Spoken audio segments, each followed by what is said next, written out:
This is Aussie Mac Zone. We'll cover everything Apple, including Macs, iPhones, iPads, and more. All this from an Aussie perspective. Sit back, relax, insert yourself into the zone. The Aussie Mac Zone. Hello everybody and welcome to Aussie Mac Zone show 134, and I'm lucky enough to have Garth back with me again this week. How are you, bud? Hey, how you going, man? Yeah, it's good. Good. You had a bit of rain, or what's your weather like going? What's happening down there? Oh yeah, we had a little bit of rain. I haven't seen too much, but yeah, it's been on and off. Cool enough? Bit cooler, that's the main thing. Yeah, It's starting to cool off, isn't it? yeah. Good. So, I don't know. It's not cooling off. You know, is it cooling off for Apple now? I wonder. yeah, I don't know. But first, if I can just tell everyone, athwebhosting.com.au. Good old Australian service and the affordable competitive plans. Auto set up 24/7 and from only $5.95 per month when paid annually. Good old Glenn will look after you like he looks after us. Thanks, buddy, young Glenn. You've got your industry standard cPanel, quick and easy setup of all sorts of different kinds of, whether WordPress or Joomla or heap of different, different ways of running your website, ready to go with the click of a button. Yes. It's been an interesting week for Apple, hasn't it? With 9.3 early on was pulled for iPhone and for early iPhone and iPad models, with many different issues, and so it was from the 5S and earlier, and the iPad Air and earlier. So and the iPad Air isn't even really an old device, is it? Like iPhone, yeah, it's a couple of generations ago. And, but your Air, but is that 4 years old? iPad Air? Yeah. Is it? No. We've got the new iPad Pro now, but it would have been the same era as the iPhone 6, I think. Yeah, I thought it was Air and 6, Air 2. Oh, okay. Air yeah, 2, 5S. see? All right. Yeah. Skip all that, cut all that. Still. Yeah, so... But apparently they've got it sorted out nice and quickly, though, hey?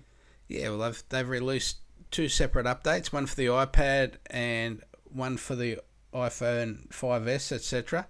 Still called iOS 9.3, but we're just into build 13E237 for the older devices. So I thought that was interesting. Not 9.3.1. Yeah, I guess they're saying no, yeah. I think because it was probably a limited issue, they didn't want to advertise that it's this is not a new release. This is just a slight fix to the current release. Yeah. So it's doesn't need to be distinguished by a separate dot point. Yeah, and it caught me out. But it's not interesting. It's a shame that you go. No, go on. Yeah. Go for it. I was just going to say it's a shame that there's been a couple of these situations lately where we've seen where we've seen issues with the updates. After the huge errors we saw this time last year, I would expect that they were a lot more rigorous with the testing before releasing these Well, updates. even with the quote public beta that we haven't, we didn't actually hear about it too much. Any issues like this? Does that mean there's not very many 5S users on the public beta, for example? What do you think? Could be, yeah, could be that. But then it's never the public beta build, is it? That it's the final release. Yeah. Which is always going to be a slightly different build, again. So I don't know. Yeah. I got caught out because I updated a couple of my devices, and then it spent a lot of time preparing my wife's 5S phone for an update, and by the time I'd backed up all the photos and moved them around on drives to make sure there was enough room, and backed up her music, got it all sorted, got the phone sorted because she's had a couple of issues. So we thought we'd clean, install, and then do a restore, which is a migration effectively. I got it all ready to go, cleaned it all up, and went, okay, I'm ready now. And it's saying 9.2 point whatever it was. That's the latest version. I'm going, no, this is 9.3. Come on. I know about it. Come on. All in the Don't last, tell me this is the latest version. Took me 3 hours to get organised, and it had disappeared. I was beating my head up against the wall. I guess it's a good thing that it did disappear, right? Yes. Stop me getting into trouble, of course. Yeah. Imagine how much trouble you would have been if... Oh, look, honey. Sorry, Yes. but your phone don't work no more. Yeah. So, also, just after our show last week, Apple postponed its court action with Apple, saying... Sorry, the FBI postponed its court action with Apple, saying another party has come forward with a method of getting into the data in question. And then today they withdrew the case altogether against Apple.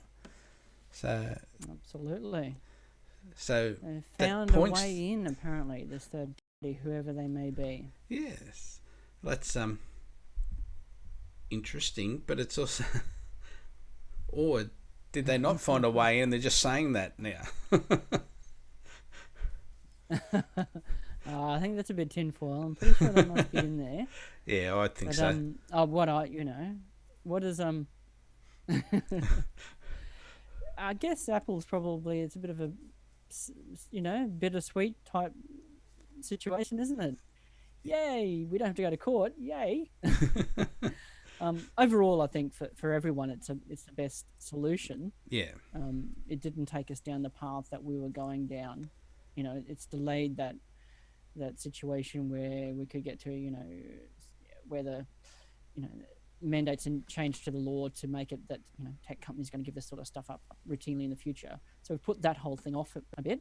But for Apple, it means, hey, yep, we've found a way. it appears to be, yes.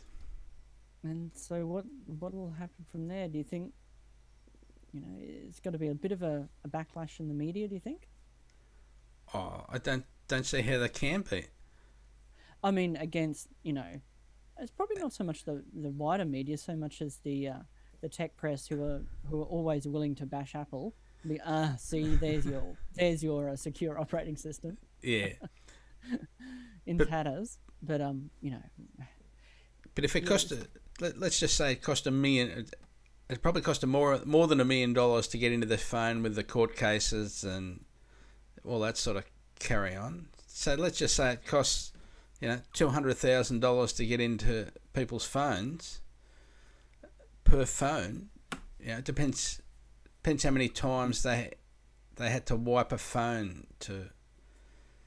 Because there's this story about it. You got to try it 6 times, then it wipes itself, and then try it again 6 times, and it wipes itself.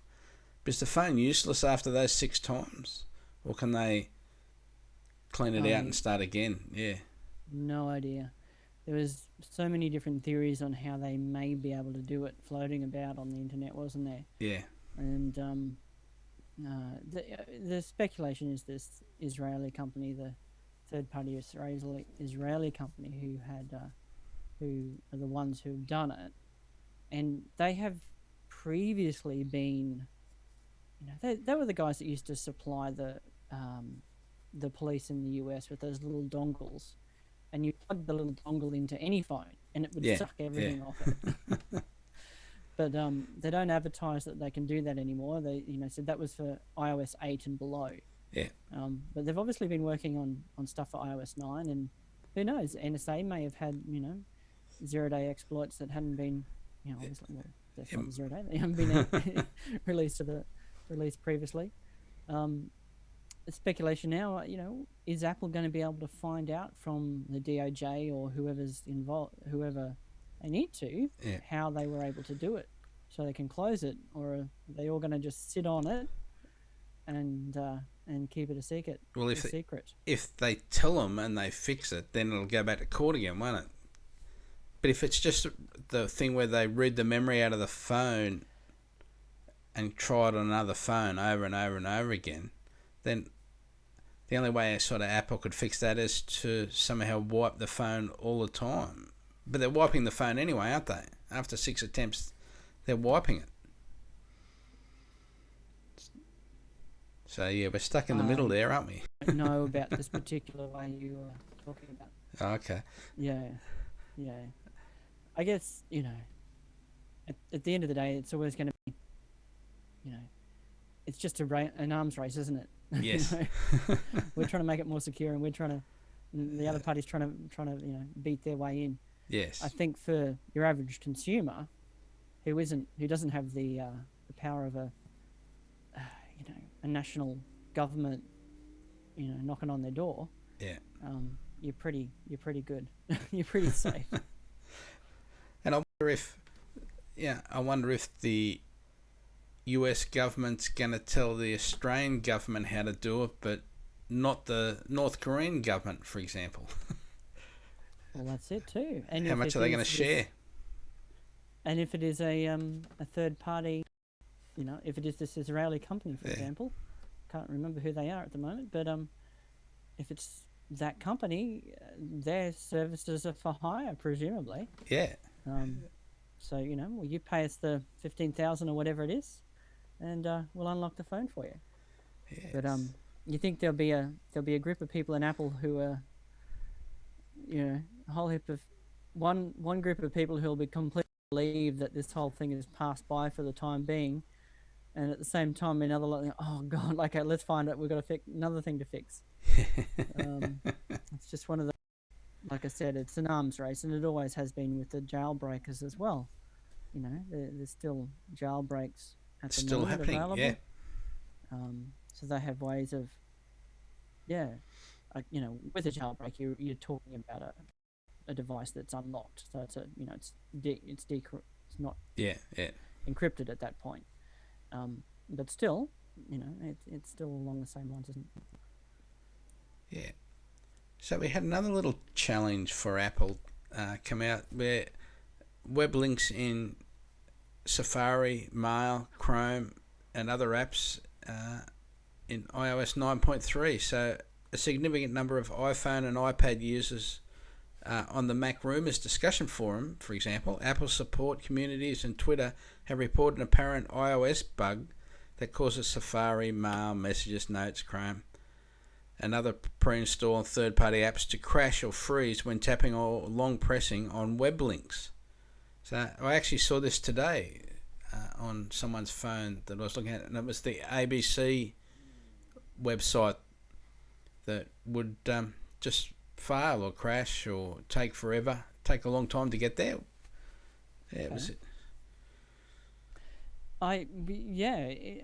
The one report I had read had mentioned a particular app that seemed to cause it quite a bit, being Booking.com. And if you had that app on your phone, you're much more likely to have this issue. I'll have to ask, because I know she was planning on going on holidays soon, so maybe that app was on there. But why would it make any difference in Safari, for example? Because they're using, how you can do those links that will take you to a specific app. I'm not sure what, like the URL scheme. Yeah. And when basically you have a given app installed, it will install its URL scheme. So, look, I'm really not sure how it worked, but it's sort of that in-app linking thing, and that's where the problem was.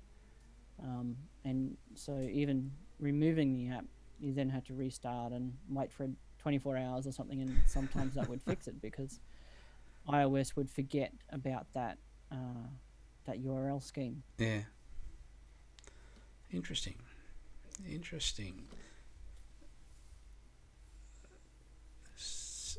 I can't think of anything, unless there's some sort of DNS thing happening in the background, or it's just a rogue app. But with any link, if they've customize the link so that it will pull up a given app. I guess whenever the operating system sees a link of any kind, it tries to run it by its, its cache of of whatever links. you call those. Yeah. Of link formats. Yeah. Default thing. Yeah. All right. Don't know, but we'll keep for answers for them. And I'm sure they will have another fix out for that one. I know their mind was a little bit on the DOJ instead of iOS. Yeah, maybe. 9.3. So we had two little stories here, which is Kanye West changes his tune and releases a single track from new album on Apple Music. After vowing to never bring his latest creation, The Life of Pablo, to Apple Music, Kanye has released a single track from the hit album on streaming services, including Apple's own.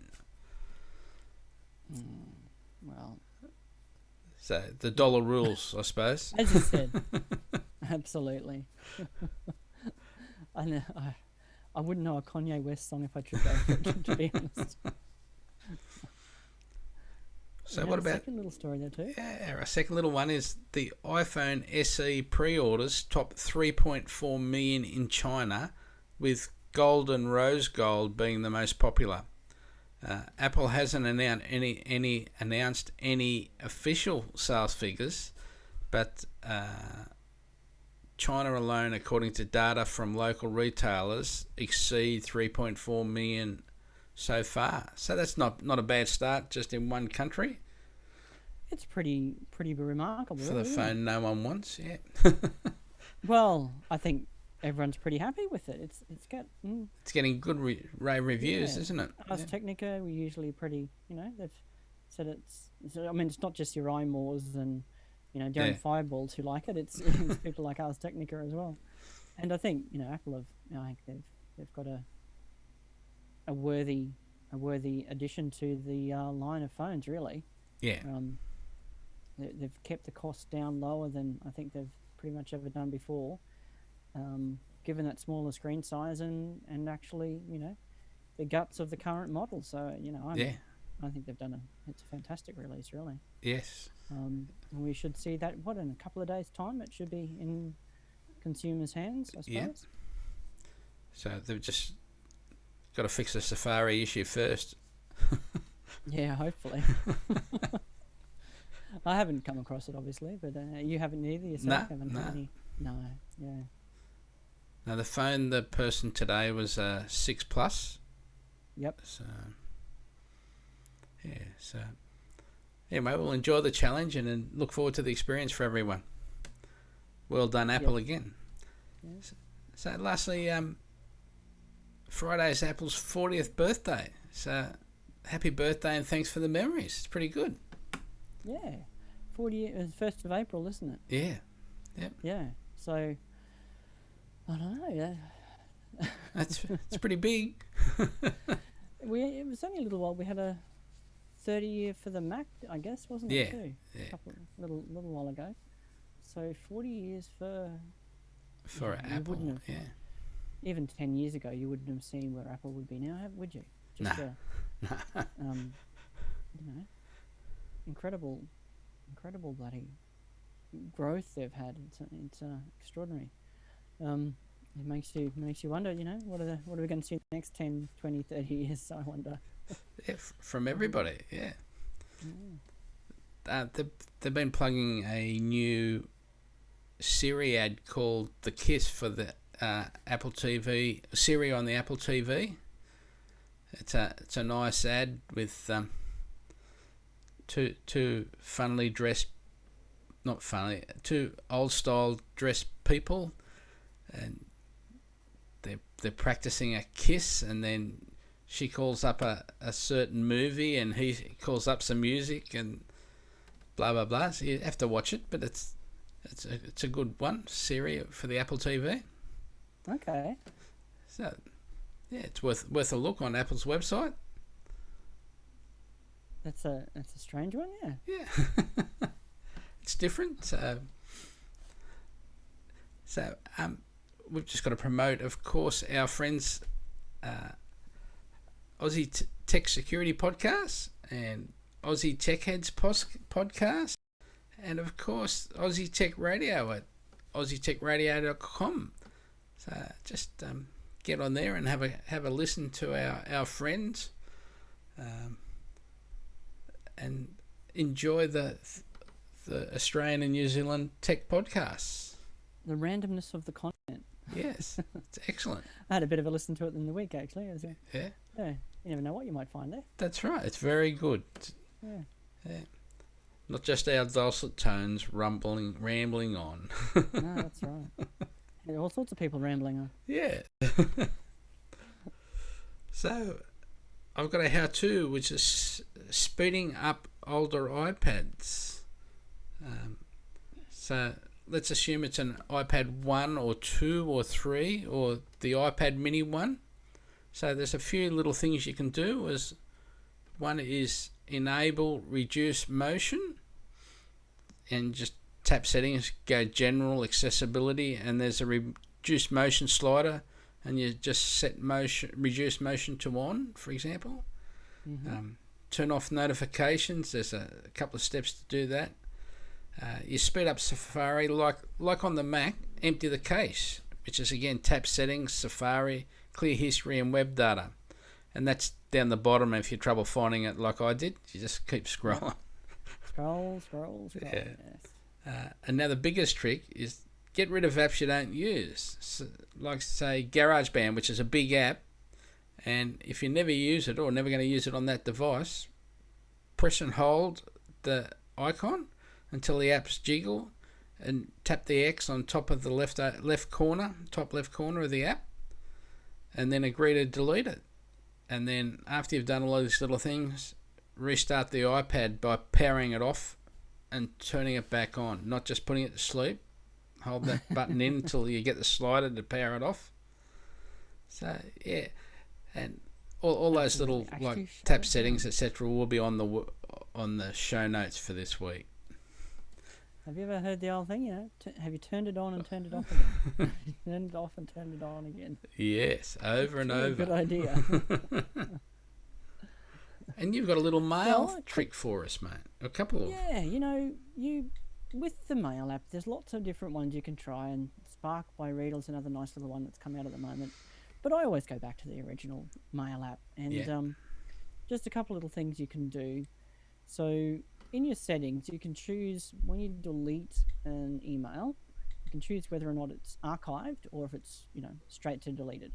And however you've made that choice, it might have just defaulted. If it's a Gmail account, they usually default to archive. But if you want to do the other one, if you press and hold on your delete key or your archive key, whichever one you've got down there, you'll see both of them. So you can choose to delete or archive. Another little tip is with drafts now. So, in the old days, you'd be writing an email to someone and you think, oh, damn, I just want to check another email and see what they said so I can, get some information from a different email. So you'd cancel your email and offer to save it as a draft, and then you'd have to dig in your drafts and get it back out again. It was a little bit of a hassle. Now, if you just swipe down on the mail you're composing, it'll shrink that mail down to a drafts sort of toolbar at the bottom of your screen. Yeah. Give you access to the rest of your inboxes and so forth. And when you're ready to continue that draft, just touch down the bottom and you'll be able to bring your drafts up. Okay. And you can do that to multiple drafts as well, and have them all come back up there and get a list of the ones that you've got in action. And with handoff, those drafts will be available for you on your Mac or iPad as well. Yeah, love handoff, very handy. yeah, I find I hardly ever use it, to be honest. But a couple of times it's been, oh yeah, cool, sweet. I didn't mean to do that, but oh yeah, okay, yeah, all right, I'll do that. That's right, I was working on that before. Yeah. Thanks. Yeah. The other one that I'll just get my phone for a minute, where you can upload photos, for example, using sharing, just AirDrop is awesome. I use that, and it's so quick. Just Yes.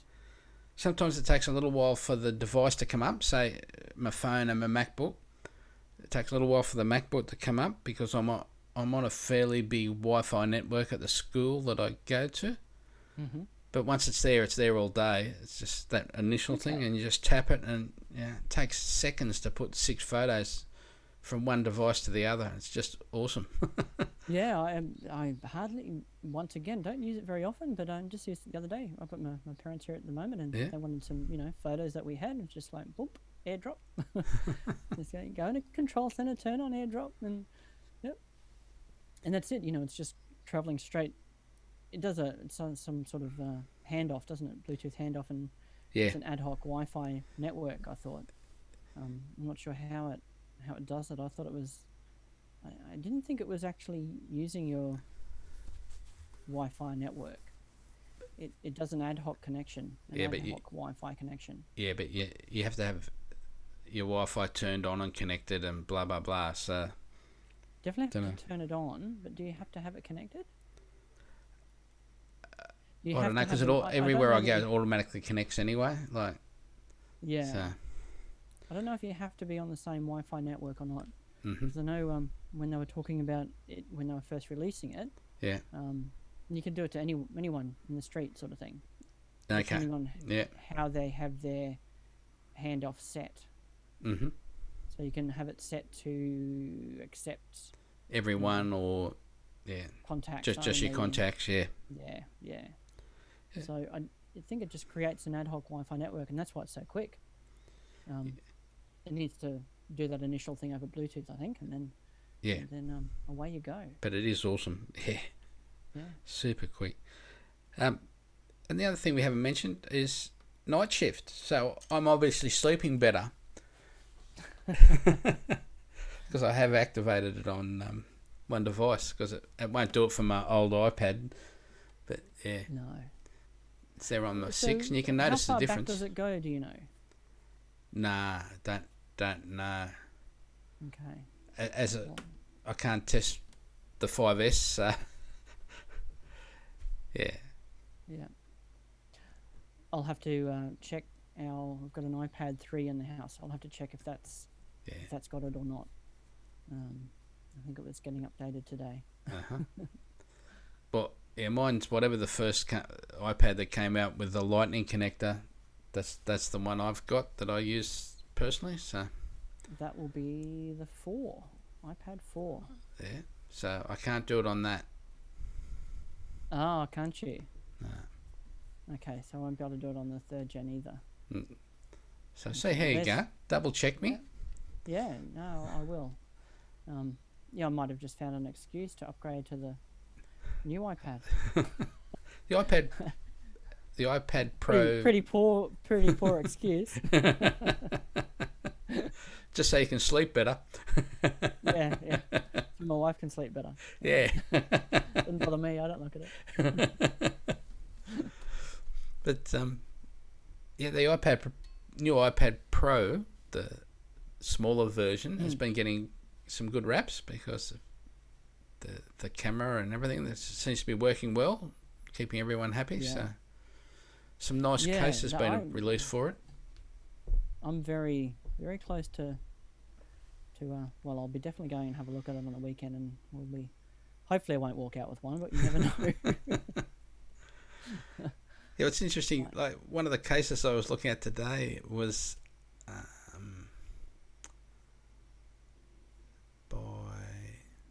I can't think of who it was by now, but it was sort of a case that went over the Apple keyboard case.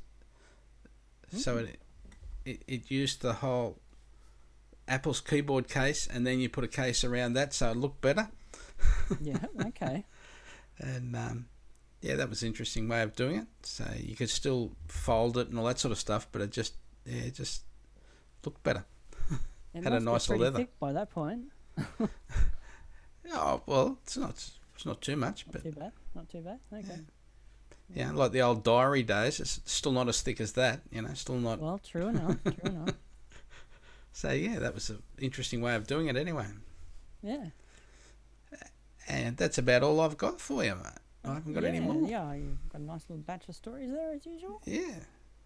So yeah. Let's I'd be interested to see what happens next with this whole FBI and Apple. If if it all just fades away, or if Apple are able to get the way they got into that phone out of the FBI. That case is gone, but I think we'll hear this story again in not too distant a future. Well, does that, if they do get the information out of the FBI, does that prove why they don't want to give the FBI information? Because it leaks out? Can't trust them. So is that sort of... They've got I think they have got a equity clause or something like that, that means that there's a review process for exactly the situation where the government finds a weakness in a digital system, and they review whether or not they're going to release it to the party involved. Yeah. And I think mostly they do, but they sort of they have to weigh up, okay, how much of the world, or how much of our national security depends upon this being secure. So they find a major flaw with routers or whatever across the internet. Is it important that this gets fixed?